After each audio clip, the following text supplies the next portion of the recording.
Alright, so today I'm going to be checking over the car after last drift event, and I was rubbing on my coilover with my caliper bolt, so I'm going to take out some camber or track width and then have it be around 4.5 or 4 degrees of camber. I got this bucket seat, the pair for the other one that I have inside of there. Got the same color, silver, sparkly back, because I was at 5.3 and 5.1 degrees of camber, and I'm going to take it out a little bit more so I don't have as much camber, and then tow it out a little bit more instead of having zero tow, and then I should be able to make some clearance in there to not hit that caliper bolt against the coilover. As well, I have 15mm spacers that I'm going to try and put on and take off the 25mm ones and see if I can get away with that without hitting my wheel against the coilover. We're gonna fix the alignment a little bit. I won't do the toe today because I'll just do it on the alignment rack, but I'm gonna see if I don't need a 25mm spacer or not. I realized that I don't need them. Whenever I'm turned to the outside, I have enough clearance with my wheel from everywhere. And I have enough clearance with my upper control arm, but it would be close. But whenever I'm turned on the inside, I'm cutting it pretty close against the coilover. So I'm going to see if I can run it without the spacers or even smaller spacer. And then I have too much camber on the left side and on the right side, so I'm rubbing and touching my coilover on the right side just a little bit right here. And that's because I have too much camber, I believe. And then on this side I have more camber. It's rubbing it just a little bit more.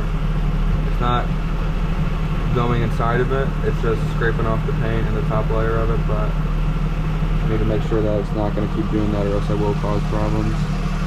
And taking out or making it have less camber should bring the whole entire wheel tilted outward. It should prevent this bolt for the caliper from hitting this, because that is what is hitting the coilover, is this bolt right here. So I'm going to take out some camber, grab this lower control arm and move the track width in and out because I don't have the upper control arm for camber adjustment. I have the mini Mantis kit, so I have to do it with my track width adjustment. Alright, I got the wheels off and hopefully I'll have enough room to twist this inner heim joint inside without taking off the whole entire lower control arm, but we'll find out if I have enough room to do that. So once you drop this nut, you do have enough room just to lower this part of the arm and then twist it in.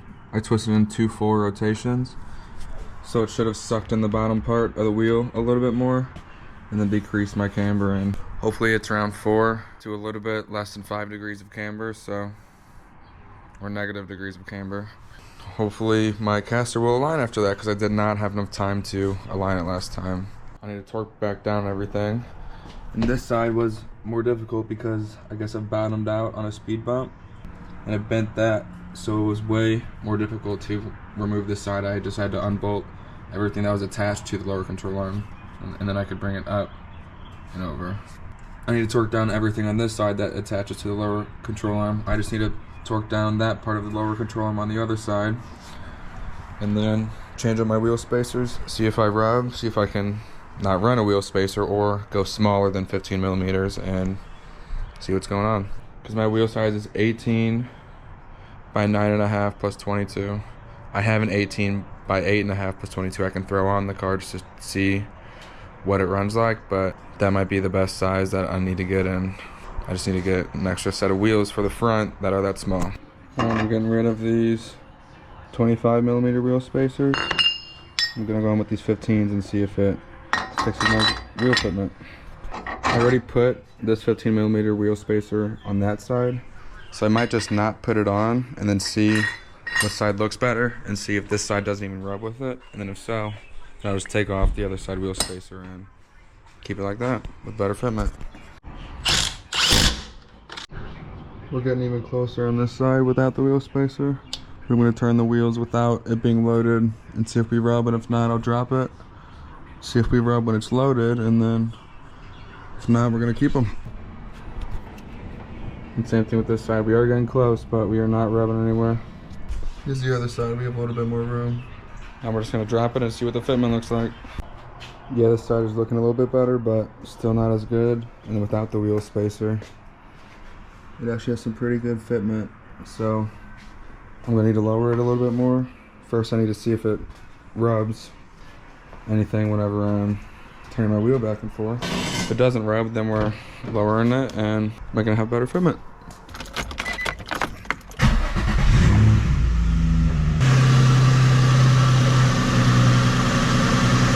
Doesn't look like we're rubbing anywhere actually. We're coming pretty close to the tie rod, but we're not hitting it at all. And then we're coming pretty close to the top, but we're not hitting it. We're so close, but we're not hitting it over here. We're running it really close to my coilover, and I don't want it to hit a bump or something and then actually go up and hit it. So I'm probably gonna rock the 15mm wheel spacer. And then whenever I get a different set of wheels, just an inch smaller up front then, or an inch skinnier, then I will take out the wheel spacers and rock with what I got. But for now, this way gives me a little bit more room for hitting my coilover. Like so. Going on with the 15mm wheel spacers. I'm also lowering it now because I'm not gonna buckle my fenders if I lower it too much, which I kind of already did.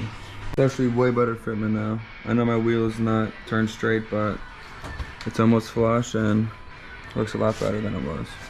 I might want to go a little bit lower. I for sure want to go a little bit lower, but I also don't want to crunch my fenders. I like the fitment in the back. I think it's pretty good. I might need to bring it out more because it does look like it has a little bit of camber in the front. Looks way better. Not a big fan of it. So, gonna put this bucket seat in. I don't have a slider on this one. Just mounted it as far back as possible and then as low as possible. I couldn't put it to the lowest setting. When I mounted the planted seat bracket, these long bolts would go in through the bracket and then hit the bottom of the seat whenever I put it on the second hole right here. So I just moved it back to the top hole, and then instead of them being super slanted back, I just moved it back up to that top hole. Also, the NRG brackets on the seat were not completely straight, so I had to kind of mount this bracket crooked to compensate for the crookedness. So hopefully it's not going to be crooked in the car, and if it is, I'll just loosen the bolts and swivel it a little bit and make it not crooked. So let's throw this in and take out my other seat. Let's move this seat forward so I can get to the back bolts. These are not the right floor mats for the car, but they do work decently well, and it'll probably work better without these sliders in here for the actual seat. So I think they're for a newer Accord. I had none in here that were black, and they were this color that were super ugly and dirty. Gotta lean this back. I remember whenever I did this carpet, these people had this thing zip tied together for some reason, even though it still clicked. They had it zip tied together, and they did some weird repair job, but everything worked on it.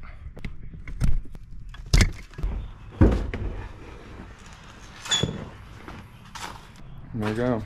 It's in crooked because the weird bracket over here goes up from the floorboard. So probably gonna zip tie this so it doesn't bounce around, tuck it just like I did on that side so it doesn't get in the way of anything. And there we go. Just have a good touch under as much as I can, and then won't have to be worrying about it.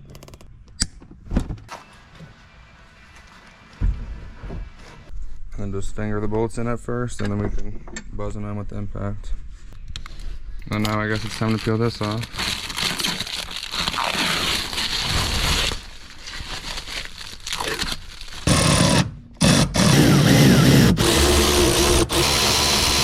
I guess I was wrong about mounting the seat as far forward as possible. It was super far back. The backseat people didn't have any leg room. So I am waiting for my battery to charge, and I'm drilling a hole so it can be pushed like 2 inches forward, 3 inches forward. I'm just gonna have them be a little bit more level with me for my OCD as well. And in the meantime, I have some leftover black interior pieces from the junkyard, like some window switches and seat belts, and then I'm still looking for other junkyard pieces and I cannot find any. Hopefully I find the rest of the interior soon. But for now, I'm just gonna get this black interior in and get the tan out. I got a little trim tool under here. I don't have a plastic one on me, but it's okay. These door panels are trash, and the window switches are not good. Well, they are good, but they're tan, so it makes them not good. Look how much better it looks already.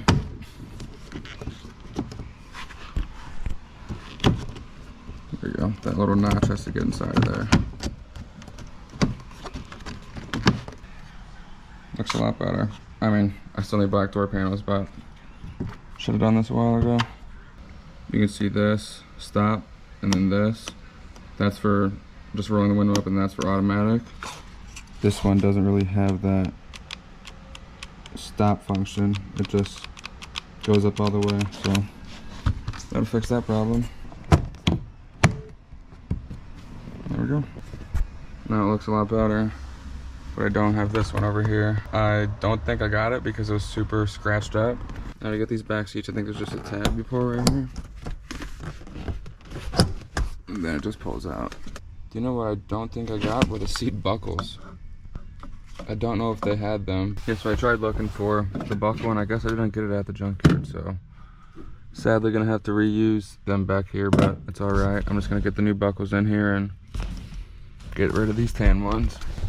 Once you have this rear seat removed, then you can get to these clips. I don't know if you have to pop out this or not. You might have to, but I'm gonna take out this other seat, and since these are the reclining seats, you just have to pull on this little fabric back here, and then it'll come off with this piece over here, which I also cut a hole in so I can adjust my BC coilovers. So I'm going to take out the other seat, and then maybe take out this and take this off to get to the seat belts. And I also got a black interior piece from the junkyard, so I might clean that up and throw that in today. I forget the reason why, but I think I had to like break the tabs to get the speaker off. So what I might do is, for that other speaker piece, is I'll just glue it on to those other tabs that it was onto, or figure out a way to adhere it. So I guess that means that I'll paint this one black. Yeah, just to make it black and blend in. And there's also a bunch of rubber back here that is caked up. We're following people.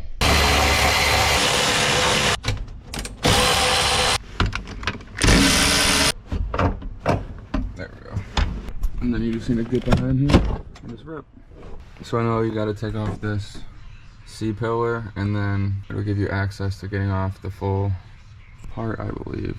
Unless you can take it off with this thing.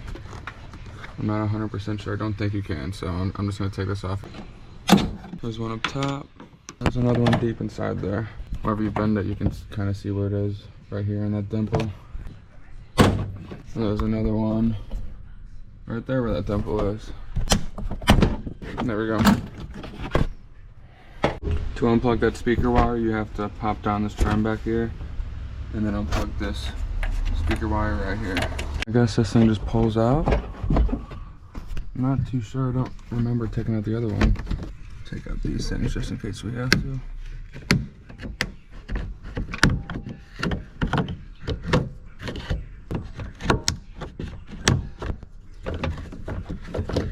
I think it just comes on up now. Just tug this thing off.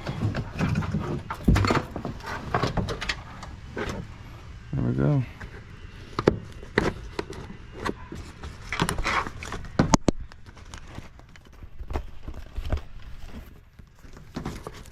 Feed it through. So after you get this one out, the only issue I see from these differences is mine has the Velcro, because I guess this model didn't have the reclining seats.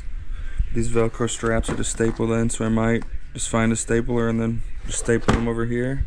It looks like all these other clips are inside the same points, and then I looked at the back side and it has all the clips inside the same points as well, with these little tabs that slide in. So I took off all the fabric on that one because it holds smells. I don't really care about vibrations. I'm gonna pop out the speaker cap, spray paint it black, and then throw it back in. Also, I'll wipe this one down a little bit and give it a little cleaning before I throw it in. You do have to break these tabs under here to get them out, so I'm probably gonna spray paint this black and then shove it back in here. Oh yeah, these are tabs right here, so I don't even need to glue it anywhere. And it shouldn't vibrate because it's against fabric, so we should be good. I got this piece all taped up just so I can have it not black, and I don't really care about the finish of it, but just gonna spray paint her black and do one more coat after this. This piece that I got from the junkyard didn't have like a place to screw into, so I just made a hole in this little plastic right here and then put a zip tie through it, so now it's not gonna be sliding all over the place. So I don't have good enough staples, so I just JB welded these back on this black one, and then I'm gonna let this dry, and I'm gonna throw in the seat belts in the meantime, and then I clean this all up so it's not as dirty as well with other plastic pieces. And same thing with everything else. There's like a 14 right here, I believe.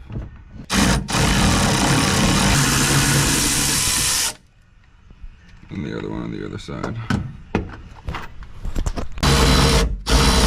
And these seat belts, I don't think it matters which one you put on either side. They both look like they have the same part number, and they both say R on them, so it doesn't say right or left. And while I'm back here, I was cleaning too. You can see how dusty it is, and just wiping things down while I'm here. I'll also take out this fabric because, again, don't want it in there. While I'm here, I might take out this because I did not know this was under here. Might as well take out this stuff too. And there's some on that side.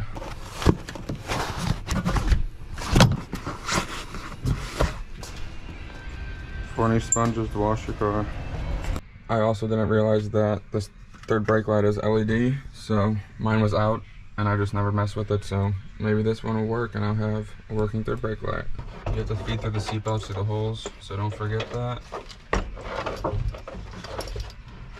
Get this in, you want to make sure that you try and get it at those hooks inside of there before you pop the tabs in. Whenever you slide in the back piece, you want to make sure that you get in those hooks over here inside those corners and tuck them in.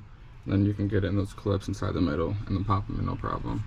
I'm not going to put in the speaker piece right now just because it's going to smell like paint, and I'll wait till it dries a couple days so it doesn't reek of paint.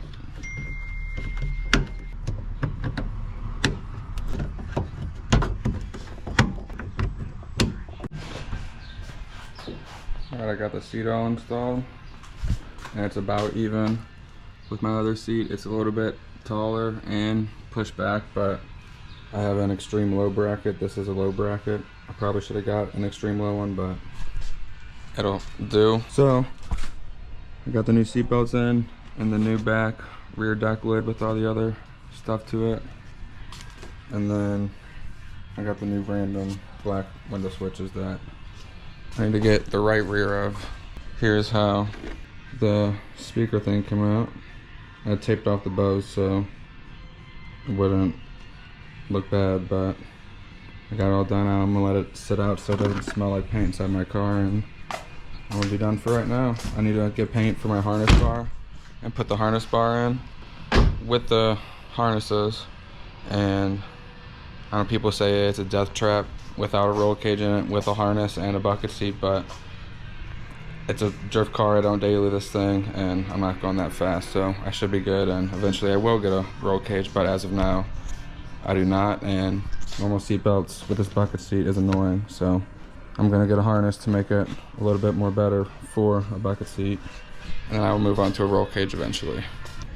This is all the padding that I pulled out from behind the rear seats and on the rear deck cover and a couple other places like in the rear seat pillow area, so that's gonna be thrown away and out the car. And my third brake light does work, so that's pretty sweet. My other one didn't work, so happy to say that I have a third brake light now.